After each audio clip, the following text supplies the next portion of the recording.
Good afternoon, everyone, and welcome to the webinar, Bringing Offenders into Focus, Prosecuting Image Exploitation. Today's program is presented by Equitas and presented by Jane Anderson. My name is C. Ross. I'm an administrative associate at Equitas, and I will be moderating today's webinar. If you have a question during the presentation, please enter it in the question and answer box. We will answer questions periodically throughout the webinar. You are also welcome to contact us directly at any time following today's presentation. We will send you the contact information during our follow-up.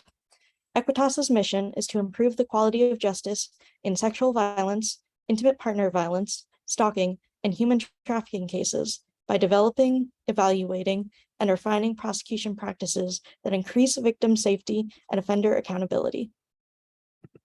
Next slide. As a national training and technical assistance provider, Equitas develops resources, conducts trainings, and offers 24/7 consultations for prosecutors and allied professionals. For more information on Equitas, please visit our website at equitasresource.org. You can also follow Equitas on Twitter, Facebook, Instagram, and LinkedIn. The link to each is available on our website. Today's webinar is supported by the U.S. Department of Justice, Office of Violence Against Women. The information presented in this webinar does not necessarily reflect the views of the Office of Violence Against Women. Presenting our webinar today is Jane Anderson. Jane Anderson brings her expertise in prosecuting domestic violence, sexual violence, and human trafficking to her role as an attorney advisor with Equitas. Prior to joining Equitas, Jane served as an assistant state attorney with Florida's 11th Judicial Circuit in Miami-Dade County. As a prosecutor, she tried many of the state's first human trafficking cases, including related sexual assault, child abuse, and money laundering crimes. In her role as a founding member of the Miami-Dade State Attorney's Human Trafficking Unit and Task Force, Jane developed policies and procedures to better identify and provide necessary services to trafficking victims while ensuring offender accountability through the use of digital evidence and creative charging decisions. Before focusing on human trafficking, Jane served as the chief of litigation for the Misdemeanor Domestic Violence Unit, where she trained new attorneys and oversaw the prosecution of domestic violence, stalking, and violations of civil protection orders. Throughout her career, Jane has prosecuted felony-level crimes of all types, including homicide, kidnapping, sexual assault, and other violent crimes. I will now turn it over to Jane. Thank you, C, and thank you all for being here today. It's really a pleasure to have the opportunity to discuss sort of this emerging issue, which is that of image exploitation or tech-facilitated image abuse. It goes by many names, as we'll see as we move on here. Today, our goal is to think about and identify crimes that intersect with image exploitations, and then think about what are available statutes that could be used to hold offenders accountable. We're often talking about patchwork statutory schemes where you may want to be doing really creative charging to maximize offender accountability. And so those charging decisions are really important. And we want to take a look back because usually this type of crime isn't happening as a standalone crime. It may be happening as a part of a course of conduct or part of a exploitive relationship. And then we want to look about what it looks like in the courtroom and thinking about how to combat really common victim blaming attitudes that can be sort of enhanced when we're also thinking about how some folks are not as familiar with technology and how technology is used in modern day, maybe relationships.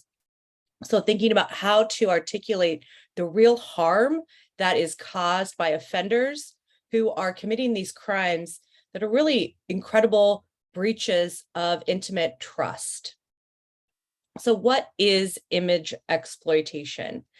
We've used this term sort of as an umbrella term to incorporate a variety of different criminal behavior, but I like this definition.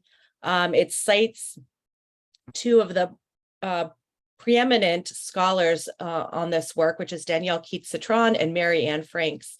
And it says that generally the crime involves images originally obtained without consent, and those are going to be your surreptitious videotaping or hidden cameras, or victim coercion. And images originally obtained with consent, usually in the context of a private or confidential relationship, but that once they've been obtained, these images are subsequently distributed without consent.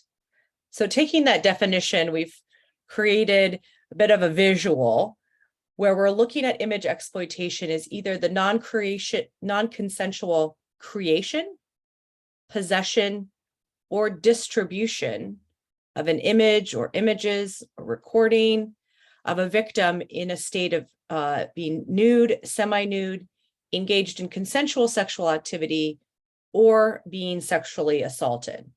So these are all in the disjunctive. So you can have a non-consensual distribution of an image of someone engaged in consensual sexual activity, or you could have a non-consensual creation of an image of someone nude or being sexually assaulted.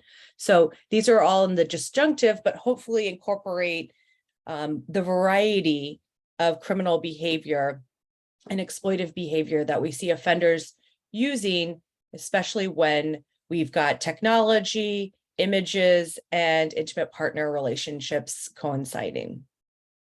And what's really important about image exploitation, there's some challenges, there's some interesting things that keep us on our toes because of emerging technology and emerging law around this topic. But really at the heart of it, what we're talking about is the harm caused to the victims of these types of crimes. And it's a unique harm because with the internet, with apps, with how digital evidence is stored and shared, we're really looking at a crime that is potentially perpetual and infinite. This crime and the effects of this crime, the harm caused to the victims, could be forever if we're thinking about those images residing in cyberspace where potentially anybody can see them at any time for the rest of time. And the knowledge of that for the victims is a unique and perpetual and infinite harm. And that's one of our challenges, is really to be able to articulate this. This is a Supreme Court case. It's a case involving child sexual assault materials and a victim of that crime. And this is part of that victim's impact statement. And what I want to look at this statement for, and the purposes of this statement, because she so eloquently describes how there is the initial harm that was done to her when her uncle sexually abused her, and she didn't have the power to stop that as a child. But then there is this additional and ongoing harm that happens every day when she's living in constant fear that someone is looking at those pictures, and that someone she knows or is walking by on the street has seen those pictures and may recognize her from those pictures. And that humiliation and that that hurt continues. And she is likewise powerless to stop that and those feelings of being abused over and over again. So our first challenge when we're looking at how can we legally confront this harm and hold offenders accountable for this type and uniqueness of this harm is we need to figure out, okay, what are our statutory schemes? In almost all states, I think there's two maybe that don't have some sort of statute that specifically is designed to address image exploitation. We need to identify it because it seems to be named different things in every state. I think the most common name that we see is the non-consensual distribution of intimate images. But most of these statutes are going to have names such as sexual cyber harassment in Florida. In California, it's part of their disorderly conduct statute, which probably a lot of you wouldn't find if you were looking for it with a keyword search. In Maryland, they use a term that we often hear in the media, but is really disfavored, is this term revenge porn. And then in Kentucky, it's distribution of sexually explicit images without consent. And that's just a smattering of examples. But more importantly, we want to look at how that statute was written. And we'll see two different types. One type of statute is going to follow a pattern that looks really familiar, should look familiar, because it's going to look like your stalking statutes. And we'll go into a little bit more about that. And the other type of statute is going to look more like an invasion of privacy statute. So the first thing you want to think about is, okay, let's find the statute that we have in my state, and then let's analyze it, thinking about how it's going to fit into probably one of these two models. So what I would suggest is, first off, how does it define harm? That's the first thing you want to look at. Then what is the standard used to prove that harm? What is the necessary mens rea or intent of the offender? And then what are the potential gaps? What's not going to be covered here? And I haven't seen a perfect statute yet. I've done a lot of these statutory analyses. Some are broader, some are more narrow, lots of differences, but these are probably the four things you want to hit when you're looking at it. So how does it define harm? Is this going to have to be extreme emotional distress? Is it going to be fear of bodily harm? Those are the types of things we want to look at. What standard is used to prove the harm? Is it a reasonable person standard? Is it actual harm? What is the necessary mens rea or intent? Did the offender need to have the intent to put the victim in fear and did put the victim in fear? Or did the offender just have to knowingly distribute something that they knew was not consensual? So that's going to be a big piece of it and a big difference when we look at the stalking model versus the invasion of privacy model. So let's look at a couple of examples. And I honestly chose these a bit at random to illustrate a few points and not to kind of highlight these statutes over one another. It really was because I was recently in Kentucky and recently looking at this particular statute. So Kentucky statute is what I call the stalking model. So we have a person is guilty of distribution of sexually explicit images without consent when he or she intentionally distributes to any third party private erotic matter. Now that's going to be defined somewhere else, without the written consent of the person depicted, and does so with the intent to profit or to harm, harass, intimidate, threaten, or coerce the person depicted, and the disclosure would cause a reasonable person to suffer harm. So a couple of interesting things going on here. First off, he or she intentionally distributes to any third party private erotic matter. That's pretty standard. Sometimes it's described as intimate images. There's always going to be a definition associated with this sort of language so that you know what exactly it includes. But typically it's going to be nude, semi-nude, sexual activity, that type of thing. Those parts of the statute are not usually that problematic. And then this is interesting. Kentucky actually has this standard where it says without the written consent of the person depicted. That's unique, and that's not usually there. Usually there's going to be something about, without consent or knowing there was no consent or something about that. But this one actually goes further and says without written consent.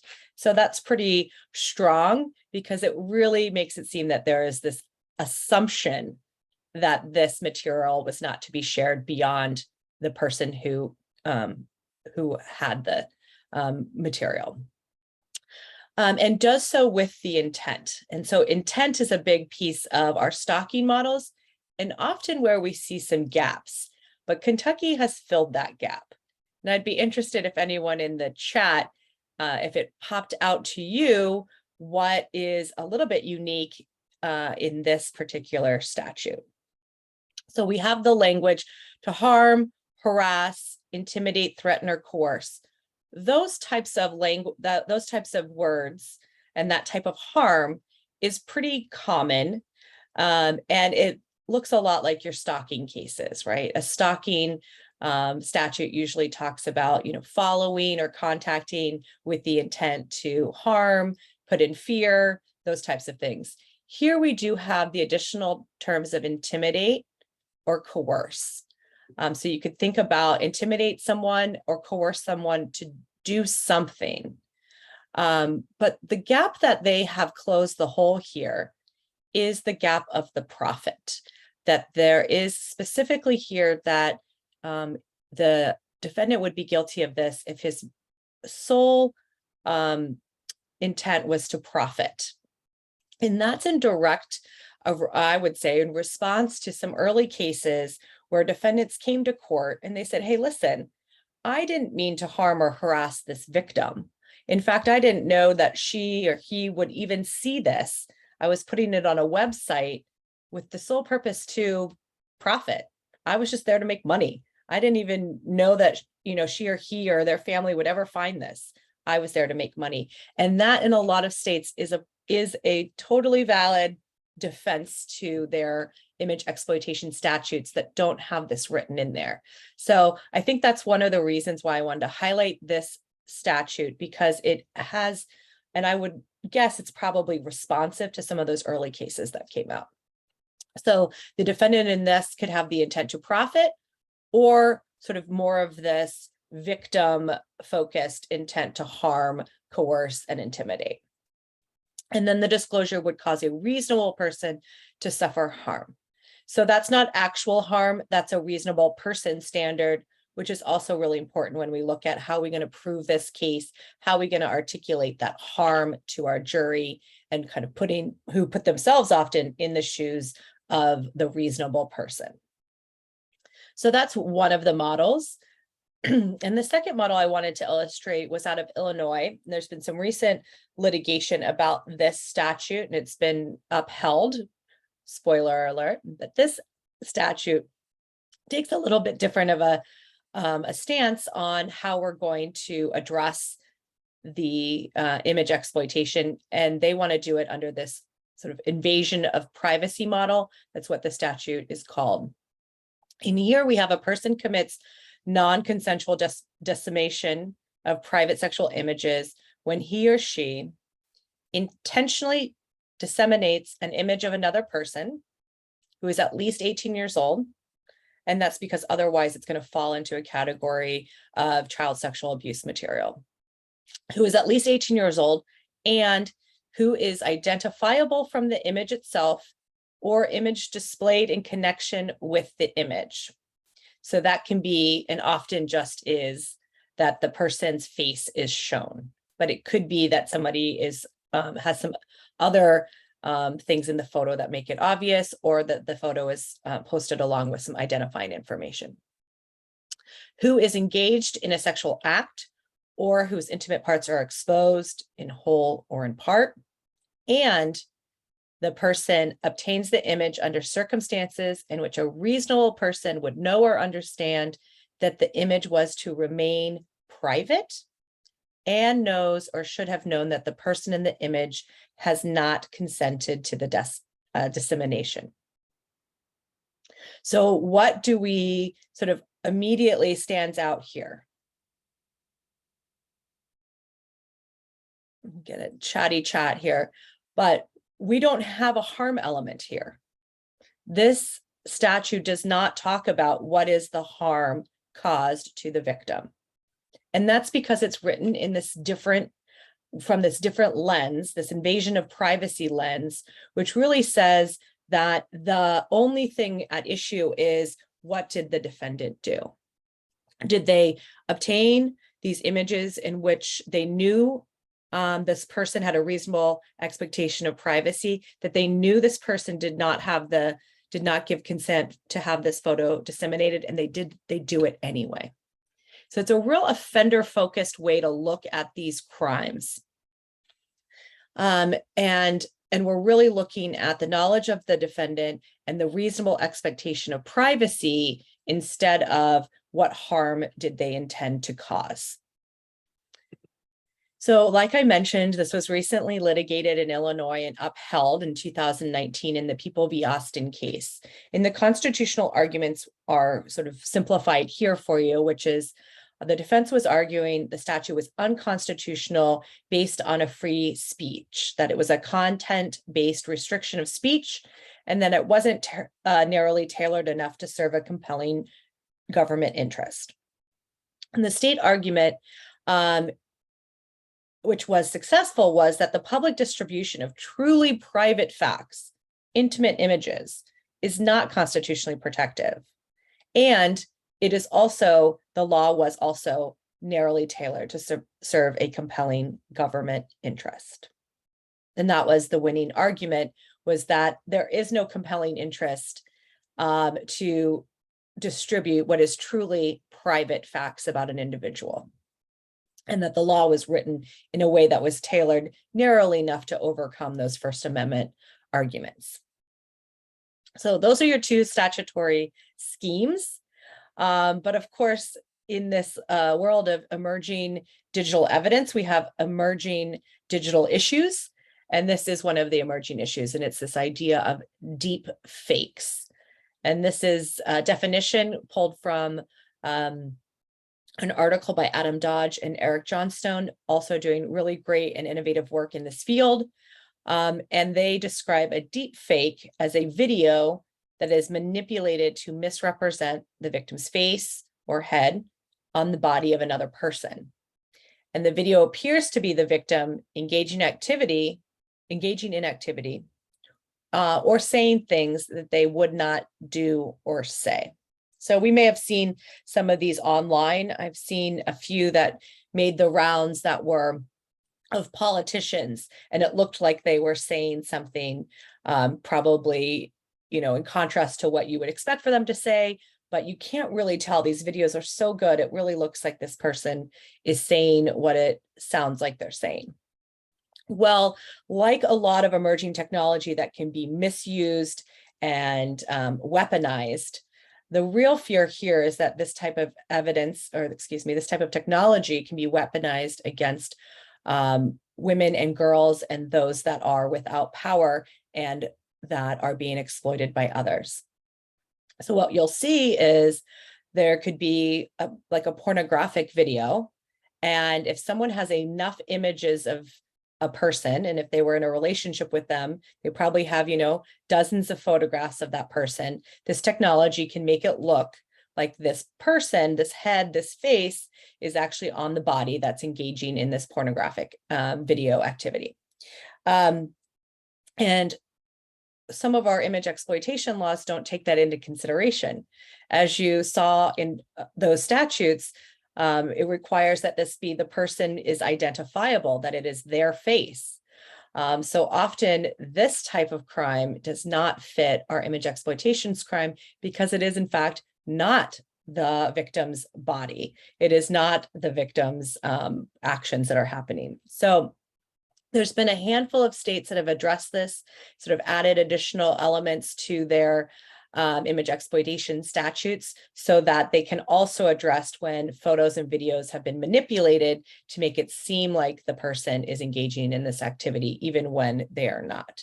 So that's kind of coming down, and I would expect to see more statutes and more cases coming that are going to, argue about those statutes and things like creative license and freedom of speech. So what other charges may cover image exploitation and related criminal behavior? Like I said at the beginning, this type of image exploitation is usually not happening in a vacuum. It's probably going to be happening in the course of some other criminal activity. And our statutes, we need to be really prepared to sort of look at the toolbox in front of us and say, okay, what tools do we have to cover this additional criminal activity that may be happening, or different forms of this criminal activity that might be happening? So if you were to look at your statutory scheme, you may want to be thinking about additional statutes, including if there is a video voyeurism statute.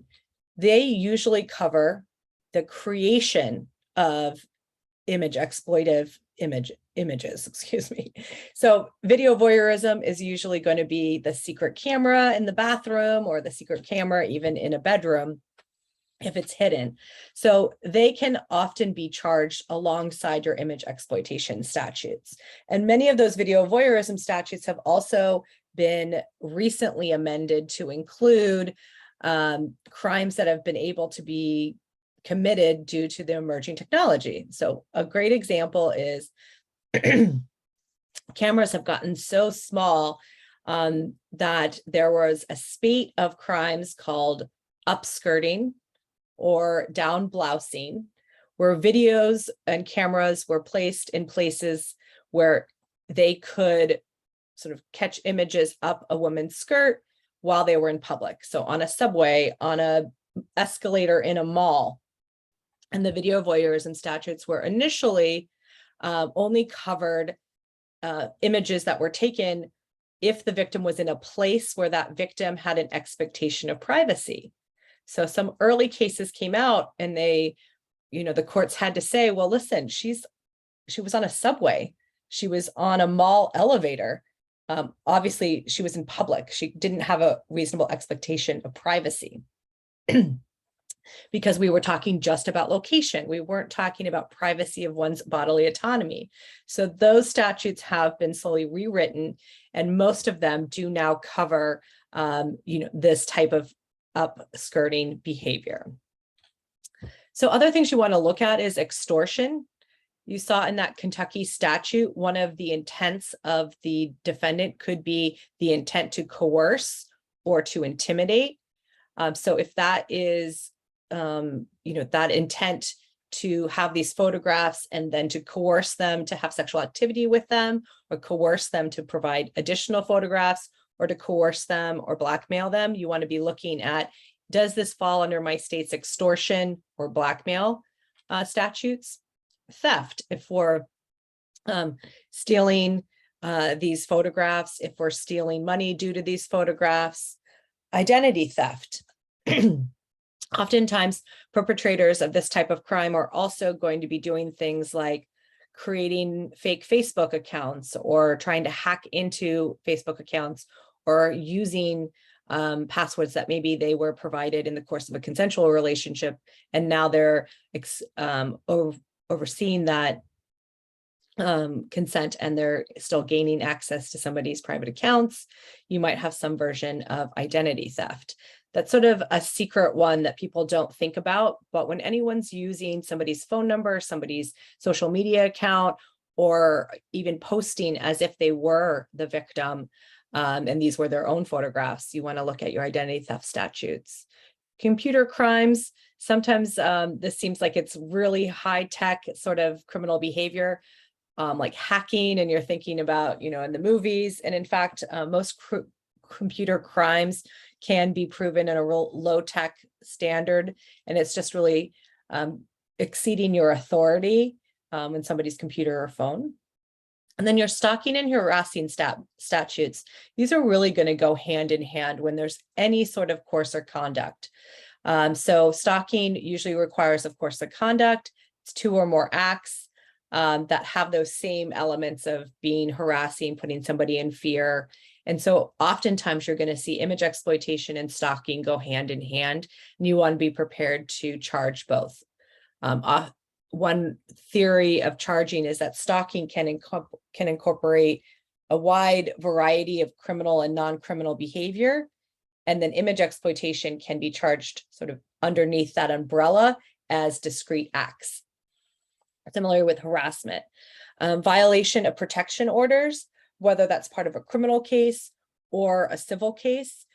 Each act of image exploitation would also violate a protective order if those orders are written to encompass the type of behavior that image exploitation involves.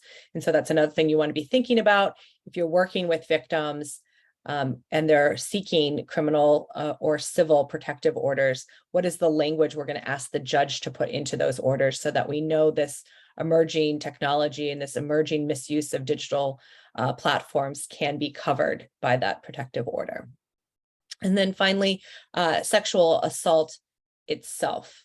And that can be under the theory of conspiracy or accomplice or solicitation. So we'll work through some of these as we go through our material today. The statutory challenges, and that's when we're looking at just the statutes. We're really looking at something that might be patchwork. So you do need to know all of those tools in your toolbox and to figure out how are we going to charge so that we are sort of addressing all of the criminal behavior that this offender is engaging in. Many of these laws have been newly enacted. They may be untested. There may not be a lot of case law in your jurisdiction. And so that makes people uncomfortable.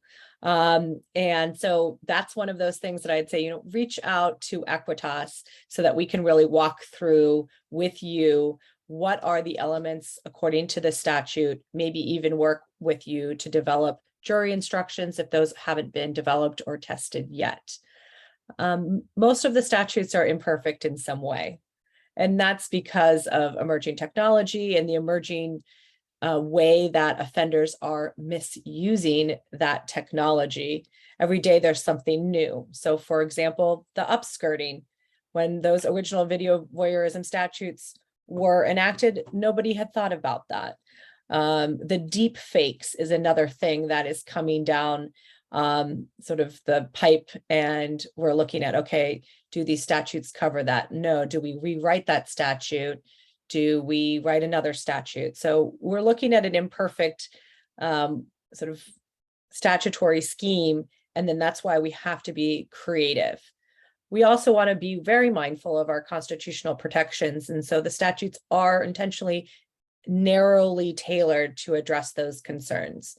And so this can be a very challenging charge to go forward with, especially if it's new and there's no one else in your office that has done this before, and your judge has never seen this before, and your jury is not really sure what you're talking about because all they've heard in the media is about revenge porn, and your set of facts doesn't quite fit that idea in their head. So this is a shameless plug for Equitas, but really this is what we're here for, and what we're funded to do is to help you through those challenges. So we want to be making sure that we're addressing the totality of the offender's behavior. It helps the jury better understand, or the judge better understand, what is the context within we're working? Is this an intimate partner violence relationship? Do we want to consider admitting or litigating the admission of 404B evidence, other bad act evidence, because it paints sort of this image exploitation as one more abusive or exploitive act that was part of a larger relationship. Stalking is a great charging strategy when we want to cover a course of conduct that might include criminal and non-criminal behavior. So that's one of the keys about stalking, is that it really gets to and allows you to demonstrate the context of a relationship, right? So a great example of that, what I mean when I say non-criminal behavior, is that stalking could include behavior such as sending someone flowers. Sending someone flowers is typically thought of as, a nice thing and a wonderful thing that we'd all enjoy. It's definitely not criminal. But if those flowers represented something very personal and meaningful to that victim, if in the course of the relationship, the defendant had said, you're going to get a dozen red roses the day you die, and they receive a dozen red roses, that context, those contextual factors really change how we look at that behavior. It may not turn that one instant, because stalking has to include a course of conduct into a criminal act. It's still in and of itself, sending of the flowers is non-criminal, but when we string it together and when we articulate it as part of a course of conduct under a stalking scheme, then we get to talk about it. We get to talk about why it was important and why that invoked fear and what that relationship really was about. So these are really great charging strategies. We also want to think about who are our victims. Sometimes stalking in this type of behavior will sort of overflow. So you'll have, secondary or tertiary victims. Especially we see that when the offender and the victim were, formerly intimate partners, formerly in a relationship, and then the victim now has a new partner. That stalking behavior, this exploitive behavior could overflow, and now the new partner is not just part of the overall stalking scheme, but could be in and of themselves a separate victim. And that could go on and on when we're talking about these types of crimes. So really think about, okay, what is the overall picture? And that makes us, when we're conducting our interviews, when we're talking to victims, when we're collaborating with law enforcement and victim advocates, it really requires us to take a step back and to make sure that we are giving ourselves the time to sit down and put together what this entire relationship course of conduct looks like, and then figure out, okay, how can we do our best to put that entire behavior before the judge and the jury, and how can we charge it appropriately using all of the tools in our toolbox. One of the challenges that I often hear, which really isn't that big of a challenge, but I often hear it because it can be practically challenging, and that is jurisdiction and venue. And so if we're talking about a course of conduct and we're talking about image exploitation happening in different contexts, in different platforms over the course of years or days, we'll often see that a victim may go to different police departments, or they're reporting it piecemeal. And then we're, challenged with trying to put all those pieces together. And we may be talking about different police departments or even different locations. So how do we capture jurisdiction and venue? And again, this is something that you'll need to look at your own statutory scheme to really find out what it says. But typically, and I've done a lot of the statutory analysis, we can capture venue and jurisdiction various ways. And that is the location of the victim, the location of the defendant, or where any element of the crime took place. So if we're looking at image exploitation, where was the victim when they first experienced that harm, where they saw that video, or somebody told them about that video or that photograph? Where did the defendant post it from? Was it their home, their work, their phone? And where was maybe the photo originally taken? So you can usually capture venue and jurisdiction in a number of ways. And so that should not be the hurdle of charging the case. It can obviously be a challenge to evidence gathering and discovery and things like that. But to charge it, this should not be an issue. Additional challenges are going to be this victim blaming attitudes, and that in conjunction with articulating harm. So our victim blaming attitudes really exist in any number of crimes, including domestic violence, sexual violence, human trafficking, stalking. Really, any time when our victim and offender know one another, this is going to be the probably most common defense, whether a legal defense or not. This is what's going to go forward. Offenders are going to try to put the spotlight not on what they did, but on what the victim did, and then minimize the blame to themselves. And we need to overcome that by really being able to articulate the harm and make sure that spotlight goes right back onto the offender, and that we drive that offender-focused narrative when we're presenting our case. So here are some examples of how we might be able to change the narrative. So some victim blaming statements or offender minimizing statements might be things like, boys will be boys, sort of locker room, this happens kind of behavior. Well, just don't take photos if you don't want them out there. Or, stay off social media and it just wouldn't bother you. That's kind of the old school, like change your phone number. So, and there's probably lots more here. I think a lot of them kind of frame themselves these days as, hey, if you, especially when the photo is, when it's not a surreptitiously taken photo, when the photo is something that was consensually produced and even consensually distributed, then it's like, you shouldn't have done that. And so I think what we need to do, and sometimes this is, educating our judges and juries. Sometimes it's figuring out who would be an appropriate jury versus who may unfairly have biases against sort of youthful dating practices. So the offender focused position would be, the offender is relying on victim blaming and shaming to escape accountability. This is an offender tactic to dissuade you from looking at what they did and to blame this victim. And they're doing that to escape accountability. Photos are expected as a part of modern romance. This actually came from a case out of the UK where the judge really sort of slammed the defendants and the defense's constant victim blaming. And the judge said, you know what, this is just part of modern romance. This is how dating occurs these days.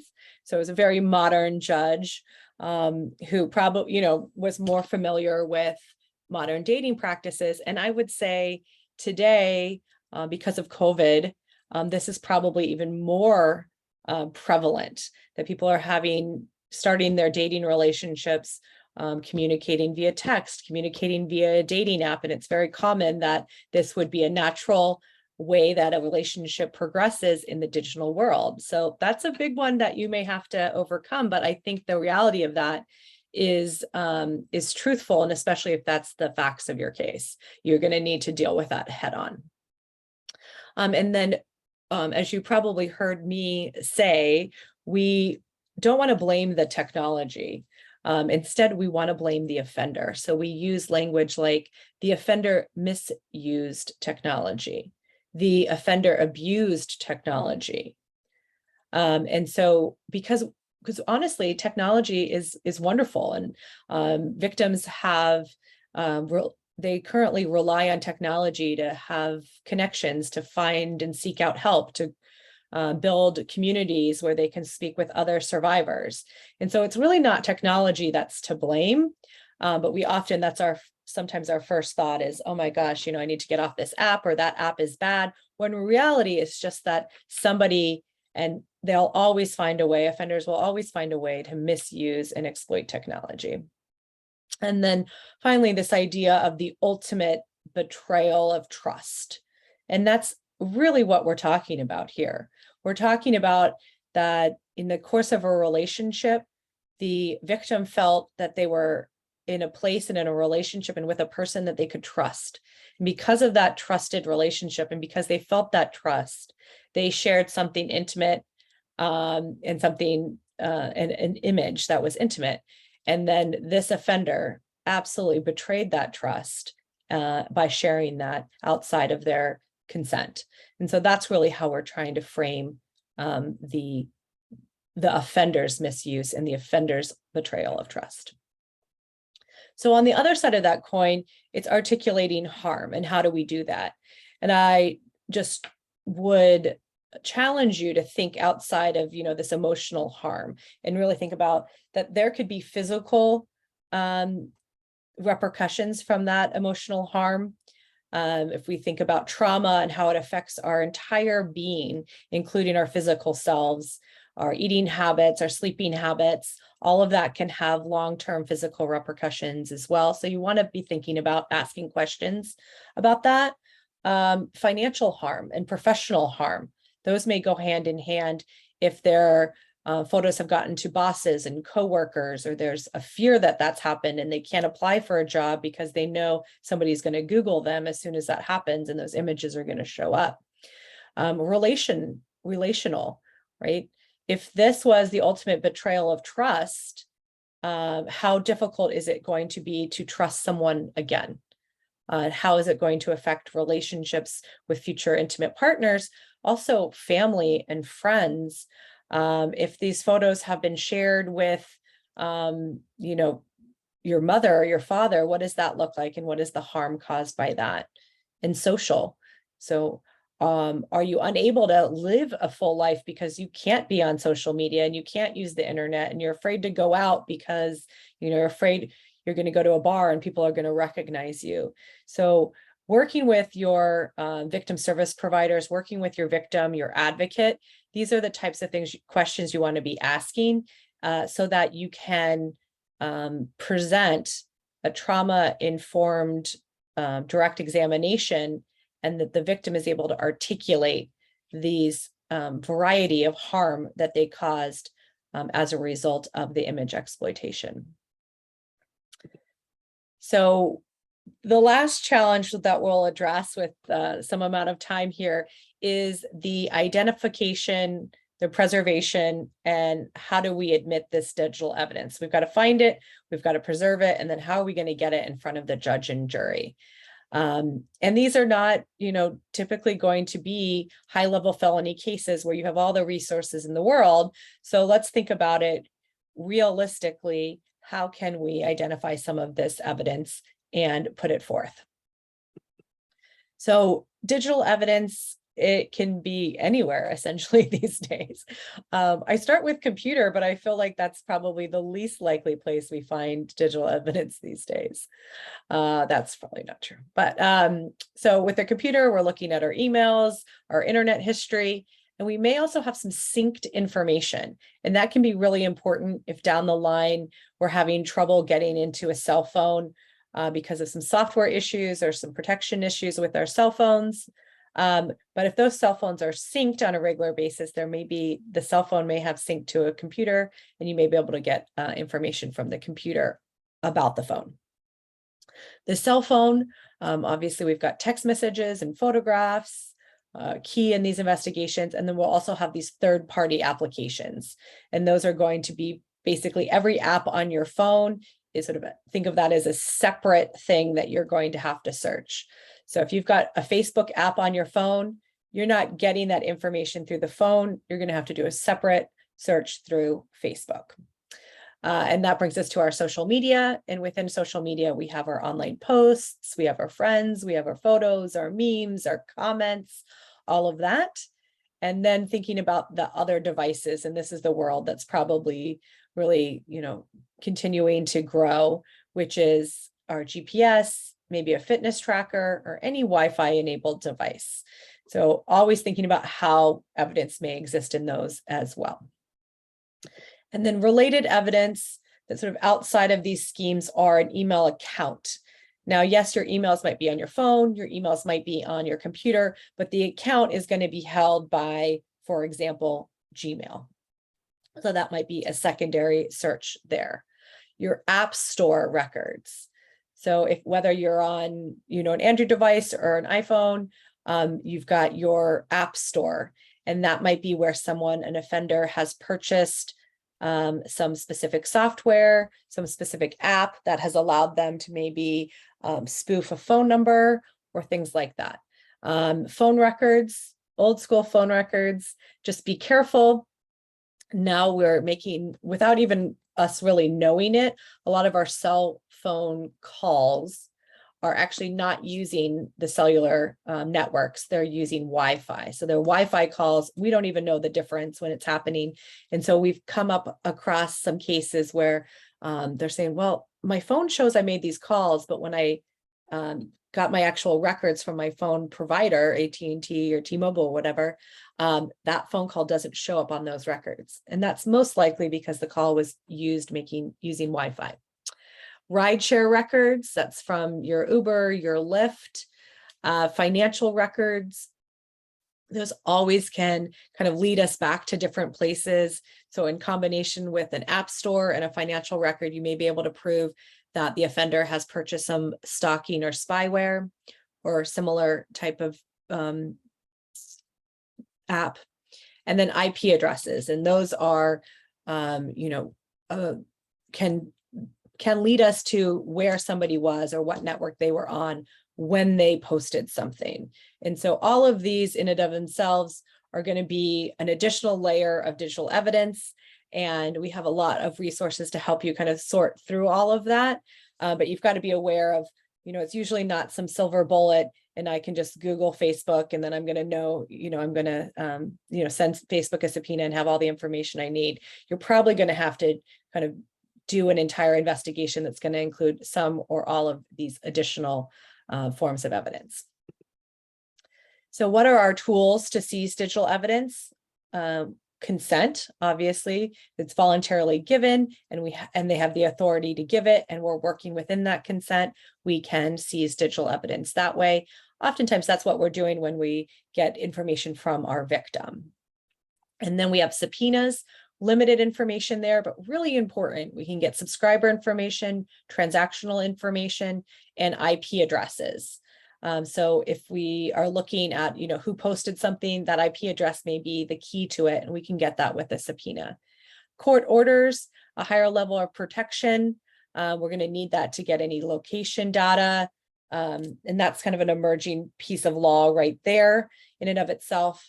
Tower dumps, wiretap petitions, sort of higher level orders there. And then search warrants are going to be required for the historical cell site location information. It's a recent case, Carpenter, and that comes in with that sort of latent location data that's in our phones at all times. Our cell phones, our social media, and our computers. This is constantly changing.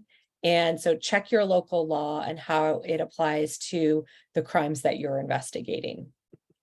Wonderful resources for those that may be doing cases that have this digital element. I'd really encourage you to look at search.org. They're the go-to place to figure out, okay, does this ISP, does this carrier, is there a law enforcement guide that helps the law enforcement figure out, okay, what's the language I need in my search warrant? How do I serve that search warrant? What's the address? And there's even online portals that you can upload your search warrants into, let's say Facebook. The listserv Digital DA, I'm a member of it. I find it incredibly helpful. It keeps me apprised of what's happening. Great network of people, really professional, that can give you go-bys, give you personal contacts if they've worked with a certain company before. Great connection to have. And then the New York Prosecutors Training Institute and the King County Search Warrant Resource Center are both resources where they keep uploaded and up-to-date templates for search warrant affidavits and related documents. So those are key if you're doing this work. Great place to start. But the basics are, you've got to preserve your evidence. You've got to ask for that consent or that warrant. Ask for passcodes for phones and accounts if you're, having a chummy relationship with at the time of the conversation. If you're asking for something to be forensically examined, talk to examiner, let them know what you're looking for. If they can limit their scope of their search in any way, make it easier, you're going to have your results probably quicker. And then if all else fails, recognize that you can, when the search warrant is properly articulated, conduct a manual examination, which is just manually going through a phone. Not fun, hard because you're not going to have keyword searches and things like that available to you, but better than nothing. Other considerations are your preservation letters.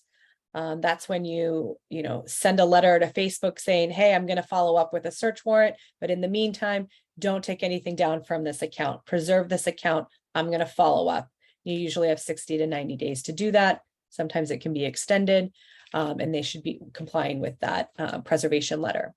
A non-disclosure order, again, must be signed by the court, and you're basically telling them to violate their own terms of service and not let the target of your investigation know that you are looking at their information.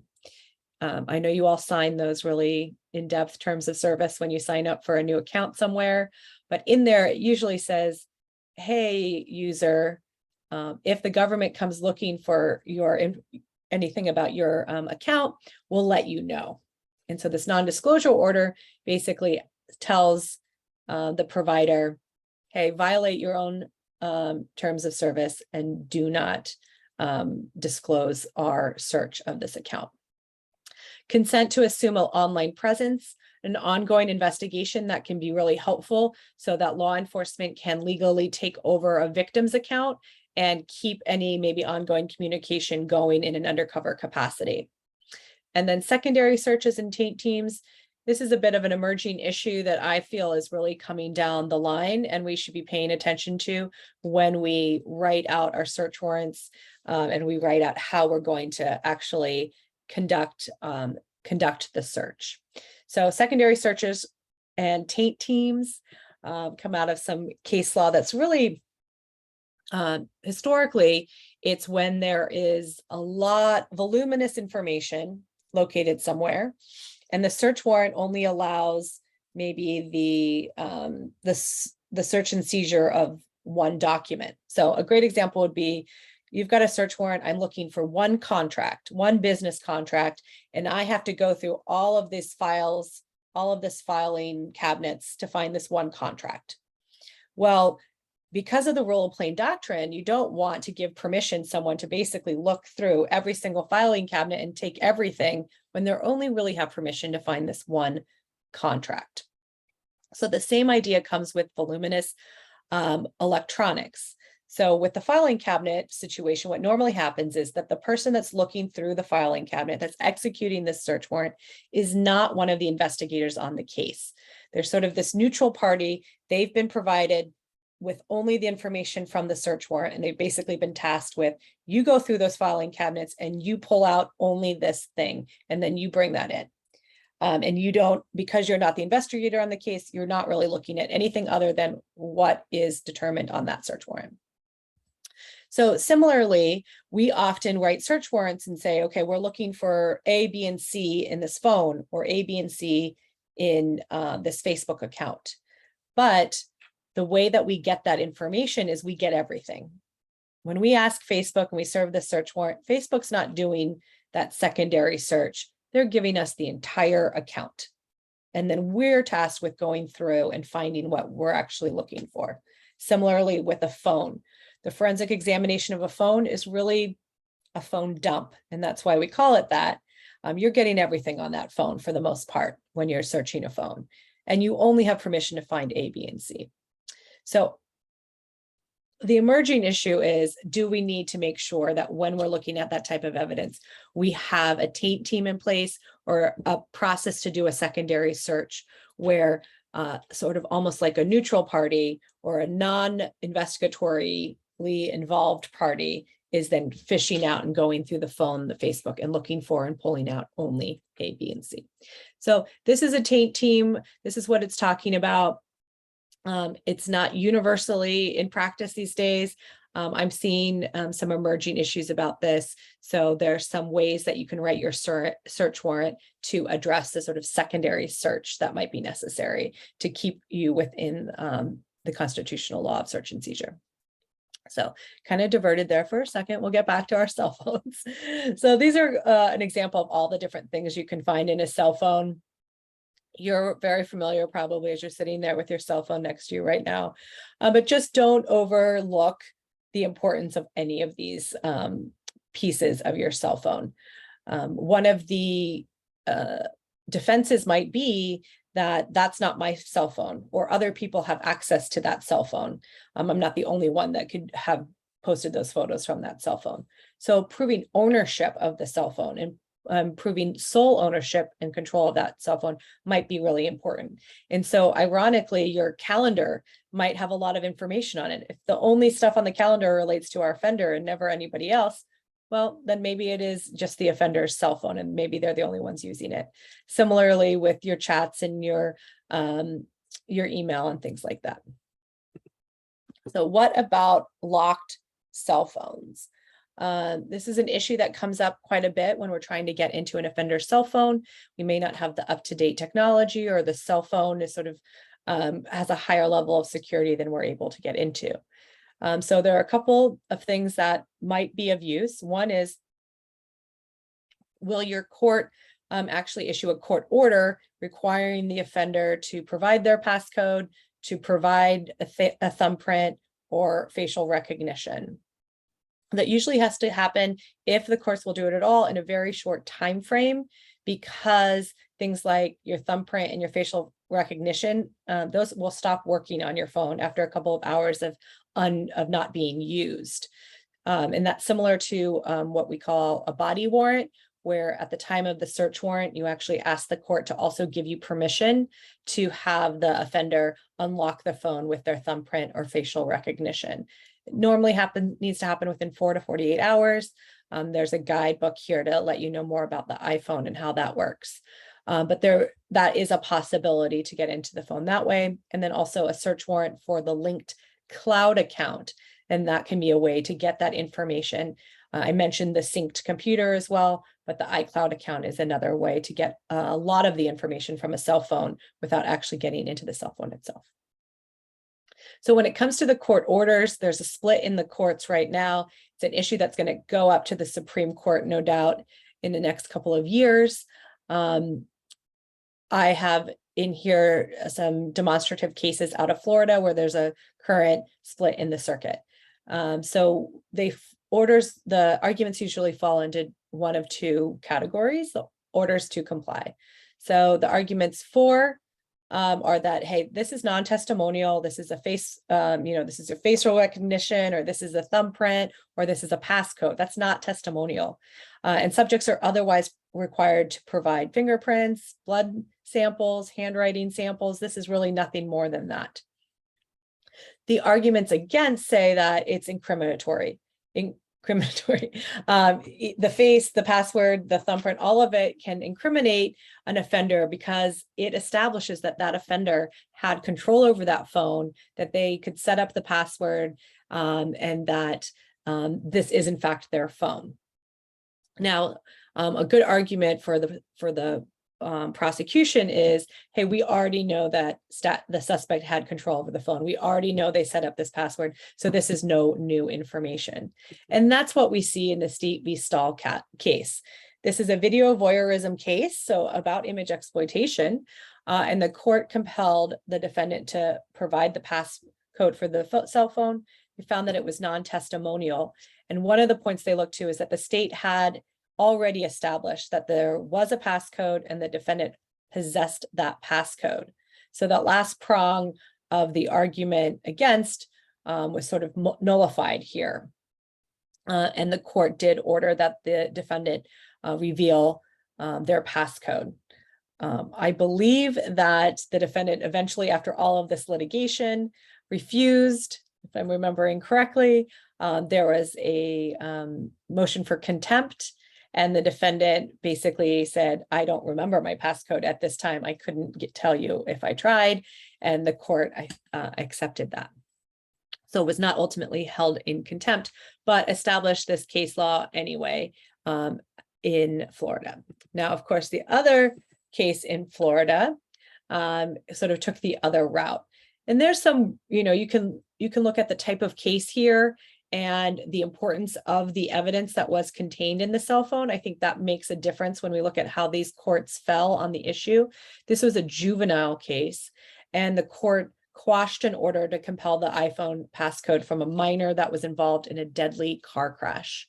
So we're talking about a minor and we're talking about car accident. And the court wanted to get in, and the prosecution wanted to get into the phone, I would assume, to see if the driver was distracted or on the phone at the time of the crash. So the crime itself didn't really involve like a digital evidence component. And I think that might be important here. I don't know, the court never really said that, but in here it says that the court found that the act of providing a passcode asserts an act, and it reveals that the defendant knows the passcode. So it fell on the other line of that argument. And I did point out this case for another reason, which is that they go through a really good analysis of previous United States Supreme Court case about what is testimonial and what is non-testimonial. So two kind of good cases to contrast and preview where courts may be going in the future with this issue. So now that we've found the digital evidence, we've preserved the digital evidence, how are we going to admit it and how are we going to bring it into court? And this is where we have the challenge of emerging cyber investigations, digital evidence, and then we have the evidence code that was written prior to, the thought that there might be something called Facebook one day. So this is the analytical process that I would encourage you to take when thinking about how am I going to get this in front of the court. The first one being, what is being admitted? And that may sound silly, but if we're talking about information that's contained in a phone or contained in cyberspace, we still need to think about what are we bringing to court that the clerk is stamping with exhibit number and that the jury is looking at. So what is being admitted is our first question. And then we're going to look at how is it authenticated and how is the content linked to the defendant, which is really a relevancy argument. So what is being admitted? It can be just testimony. The expectations of judges and juries when it comes to digital evidence is probably a little bit higher than just pure testimony, but there could be an incident where testimony is, well, it's legally sufficient. So it could also be sufficient in front of a judge and jury if there are good sort of surrounding circumstances. For example, someone hacked into my Facebook account and posted a naked picture of me and I saw it and I just deleted it. I deleted it. I deleted my Facebook. I deleted everything. And there's no record of it because I deleted it for very good reason. But I saw the picture and that picture is still in my phone. And so I could just testify to the court about what I saw on my Facebook, what I did as a result of that, and then show them the picture that it was that's contained in my phone. So testimony really itself, in and of itself, there could be sufficient. It's legally sufficient, but we're talking about a jury as well. We could be admitting records, so business records, a screenshot or a photograph of a screen recording, a forensic report from like a forensic examination that looks like an HTML document. So it might be contained on a thumb drive or a disk, or they're usually pretty voluminous, but you could maybe print that out, or a manual examination of a phone, which would be a video or a photograph. So we're either printing something out, we're uploading something to a thumb drive or a DVD and having that marked for evidence, or we're just looking at testimony. So that's really where that falls. Authentication, it is a very low bar. That's what I like to remind everyone right off the bat. Authentication or identifying an item or evidence, the proponent must produce evidence sufficient to support a finding that the item is what they claim it to be. It is what it is. That's sufficient to support a finding. So this is a very low bar. So we often will, say something like that goes to the weight of the evidence, but the admissibility of the evidence is here, and it is what I say it is. There's sufficient evidence for that reason. And then, of course, once it's before the jury or the judge, defense and prosecution can argue about the weight of that evidence. So the examples, and they're a long list, a couple of things that show up quite a bit is the testimony of a witness with knowledge. Somebody says, this is what I say it is, or if there's distinctive characteristics and the like. So something that's distinctive in appearance, maybe the content of communication, internal patterns, all of those taken together could have enough circumstantial evidence to reach that low bar of sufficiency. And then evidence about ancient documents or data compilations. And so that might be, records that you're getting from a phone company or from Twitter. And then you're linking the evidence to the defendant, which is really establishing relevance. So if the defendant didn't post that, then it's not relevant to this case, is essentially what's happening here. And the test of for relevancy is, does it tend to make a fact more or less probable than it would without the evidence? And is it a fact that's in consequence of determining the action? And lots of case law that talks about relevancy being something that can be circumstantial, does not need to be direct evidence. And so we're looking at things like, where was the device found? If it's the iPhone found in the back pocket of the offender, very highly relevant. If it's one of 4 computers found in a shared room of a fraternity house, you're probably going to need to get some more evidence that linking it to the offender. So then we're going to look at things like, what is the account registered to? Is it a name that is known? Is it the defendant's name or a known nickname? Is somebody familiar with communicating with the defendant via that social media platform? Who has access to the photographs that were posted? If you've got an offender, if you've got the victim saying, I took this picture, I shared it with one person, that's the defendant, is the only person I ever shared it with, and that's the photo that was shared.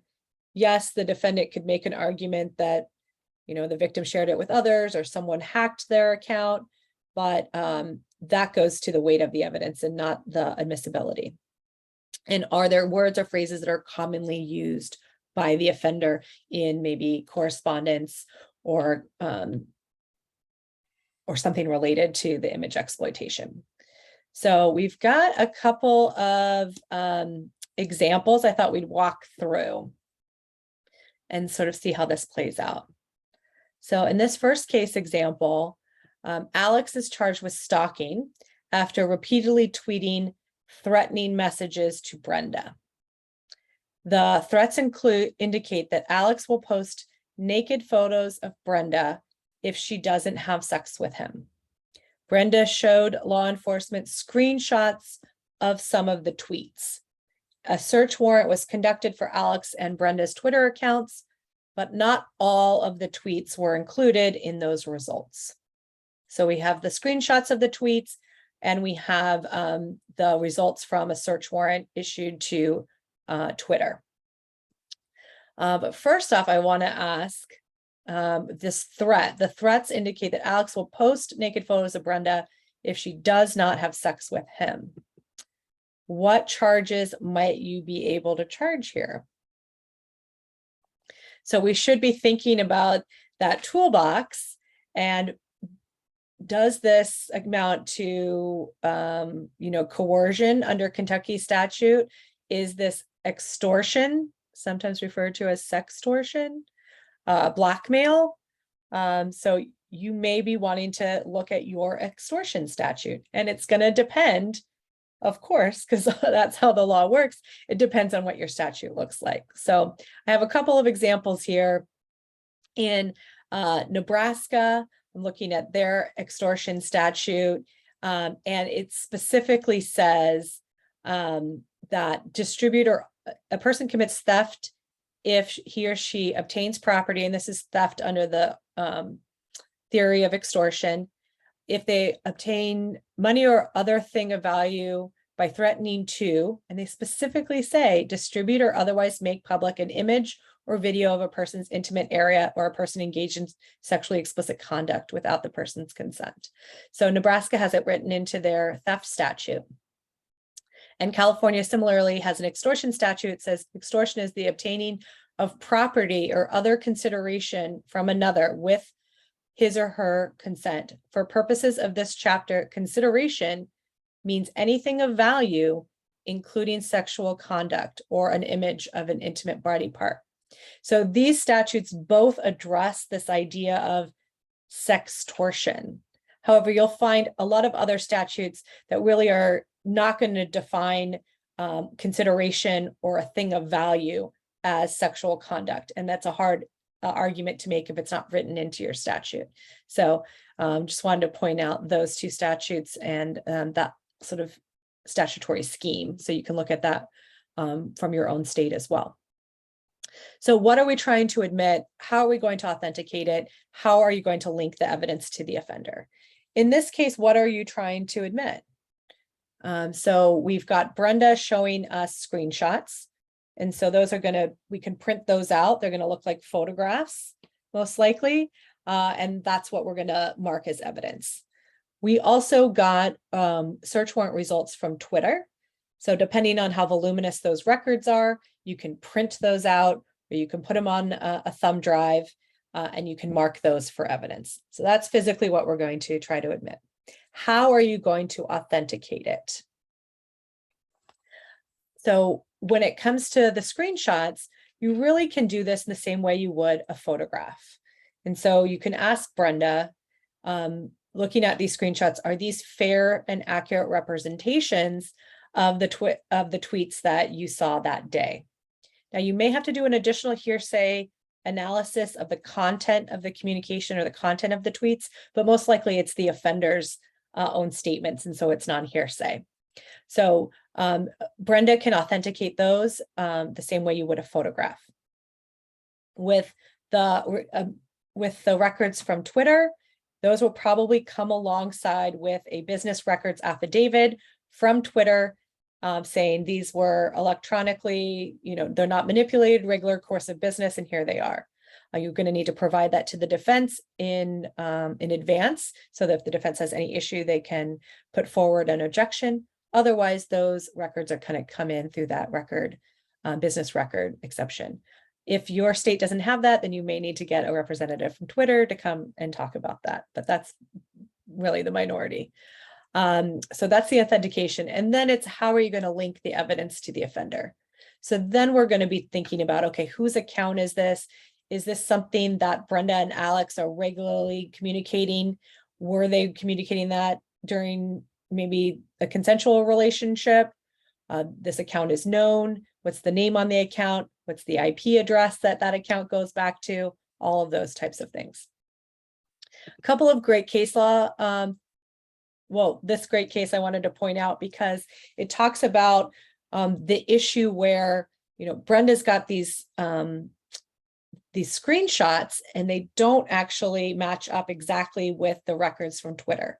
And that's probably because somebody deleted some of them. And by the time Twitter pulled all the records, those deleted ones were no longer showing up in Twitter's records. So this is a case out of California. Same thing happened with Instagram. And so there were all these photos and accompanying messages, and that they had both screenshots and business records. And not all the screenshots were included in the business records. And the court said there was sufficient foundation for the inference that certain posts had been deleted before the subpoena was served on Instagram. And that explains that. So there you go. So the next example I have here is Chris met David on a dating app and they began texting. During COVID, their text flirtation became serious and they shared, quote, racy photos. When David broke up with Chris, Chris texted the photos of David to David's coworkers. And along with the photos, Chris texted, well, now that COVID is over, you might as well know, ... Okay, so in this example, we have photos and they were shared via text to the coworkers. And so thinking about how we're going to prove harm, that financial harm, that relational harm, that workplace harm, that's all going to come into element here. And so what are we going to try to admit here? We're going to try to admit those texts. And so that could be through a phone examination. More often than not, on a case like that, you're really probably talking about screenshots. And so we're trying to get those screenshots in. How are we going to authenticate it? We can have the coworkers talk about, hey, that's the text that I received. We can have David talk about, that's the photo that I shared. And then that's the phone number that I know to be Chris's because that's how we communicated. And then you could have phone records to show, okay, this phone number is in fact goes back to Chris.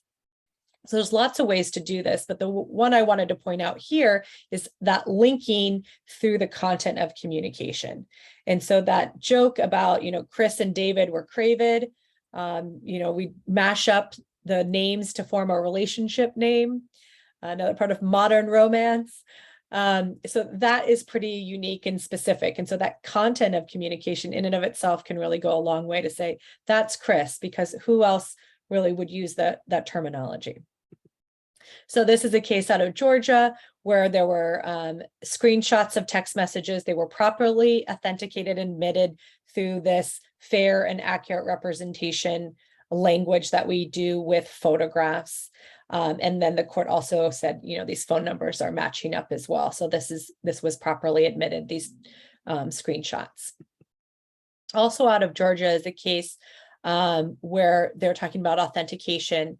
And it says, the defendant was saying they could not authenticate these messages because that they went back to him. And the court said there's sufficient circumstantial evidence tending to show that the defendant was the one that sent them.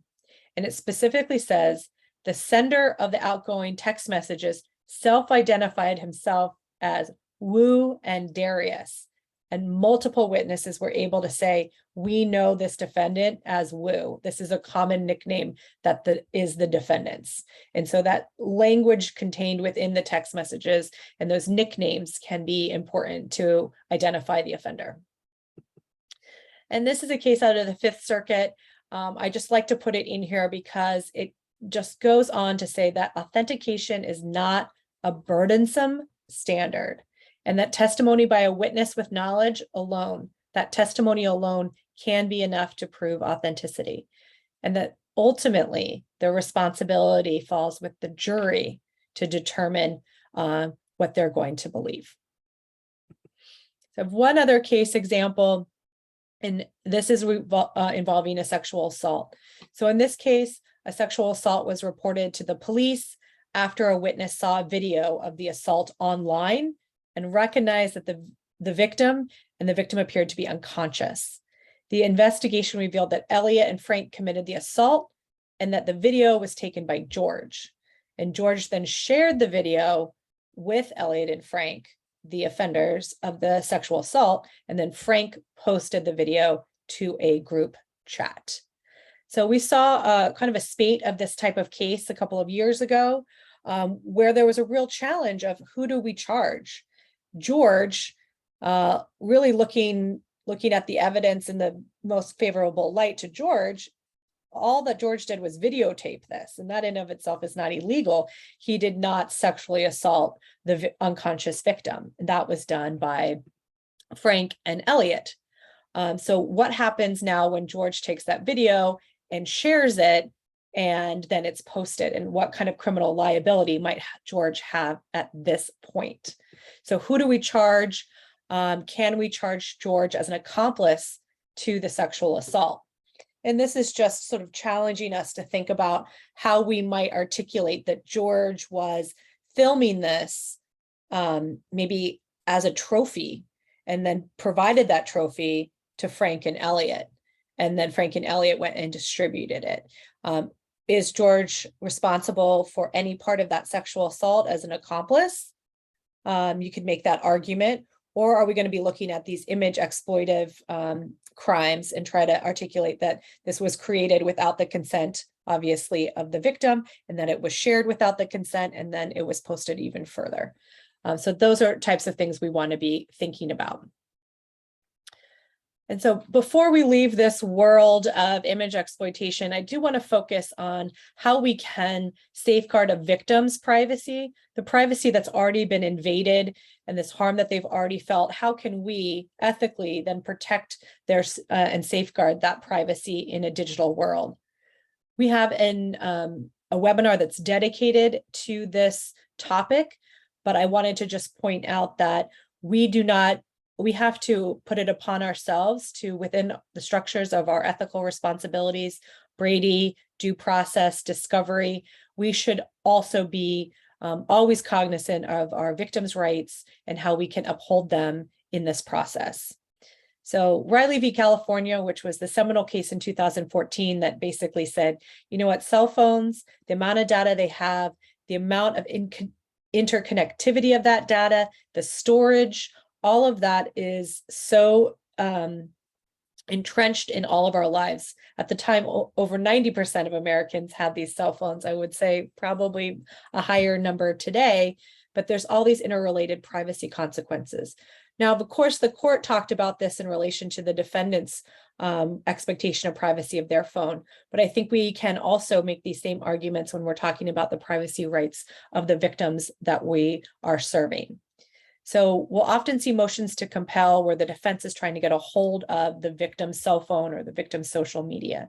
And so a couple of ways that we can combat that and effectively litigate this is really to say, If the victim has the phone, then the phone is not within our care, custody, and control.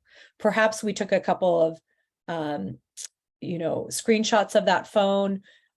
Perhaps the victim allowed us some limited consent to go through their phone, but we don't have that entire phone, and it's not in our care, custody, and control. And a victim is not a party to a case, and therefore is not subject to criminal discovery. And then if you look at your own Victim's Bill of Rights, you may have additional language that can help you that talks about a victim's right to privacy and a right to be free from harassment. Now, if the phone is in evidence, if we've taken the phone for some reason, that doesn't mean that the entire phone is subject to discovery. We can't allow for a defense to just merely go on a fishing expedition into this highly private device. And so we can provide maybe some limited access. We can have protective orders. We can ask for in-camera inspections, and we can redact any forensic examinations that we do to make sure that the defense is really only having access to what they're legally and ethically allowed to have, which is what is relevant to the case, what is material to the case, and what is potentially exculpatory. And that is not include the entire contents of our victim's cell phone. And this is really important that we be aggressive about this and that we hold the defense and courts to this standard. Because if we were to go forward and basically say, hey, victim, if you want to be a part of our criminal justice system, if you want to seek justice, you have to turn your entire phone over to us and let us see it all and let everyone else see it all. That chilling effect that would have would be an affront to the justice that we are trying to seek on behalf of the victims and communities that we serve. So making sure we're really kind of holding that line and knowing and understanding what our responsibilities are, fulfilling those responsibilities, and then making sure that we're not overextending and we're safeguarding victim privacy. And Brady prohibits the suppression of evidence. It does not require the government to act as a private investigator and valet for the defendant, gathering evidence and delivering it to the opposing counsel. I put this in here because I have seen some courts that have basically tried to order the prosecution to go and seize a victim's phone so that the defendant can get access to it. And that's one of these things that we really need to push back on and pull in some of our national resources. So we've got the full webinar where we talk about safeguarding victim privacy in a digital world. We also work closely with folks like the National Crime Victim Law Institute, a lot of great materials on their website about protecting victims, and the Cyber Civil Rights Initiative, and Without My Consent, Something Can Be Done. Both of those are resources that are specific to victims of image exploitation and looking at sort of more civil avenues to justice that they can provide. We have an article or resource on our website on prosecuting image exploitation. I'd also encourage you to look at the Prosecutor's Guide to Stalking, because we see these two go hand in hand so often.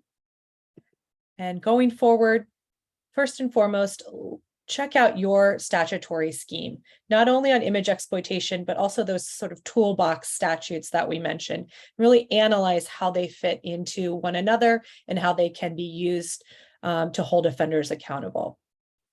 And then take it upon yourself to articulate and work through how you want to present to your judge and jury the unique and perpetual harm that your victim experienced, that the victim experienced, and confront those victim blaming attitudes. You're going to have to do a lot of education oftentimes to judges and juries about digital evidence, about the misuse of digital platforms, and be prepared to do that.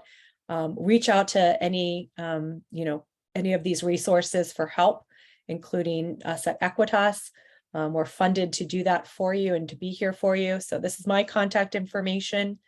You can reach out via email or check out our website. We also host office hours for prosecutors. They're the third Thursday of every month, and we usually pick a topic and we discuss it with our national peers. We provide resources, and really it's a great place to network because these are really challenging cases, and you may be the only one in your office, or your defense bar is maybe putting up something that you haven't seen before. Well, you've got a whole network of people that can help you do that, help you confront those emerging issues. Equitas has a partnership And Spark is one of our projects here. That's the Stalking Prevention Awareness Resource Center. Amazing resources, great social media messaging out there at Follow Us Legally, which I think is adorable. What a clever name, Follow Us Legally. Really highly recommend checking out those resources. And finally, all of the information that we provided, we're doing so under the Fair Use Act to make sure you guys have the most relevant and up-to-date information possible. So thank you. Thanks so much, Jane, and thank you all for participating in today's webinar. A recording of the PowerPoint presentation, as well as a PDF handout and presenter bios, will be sent via email following the webinar.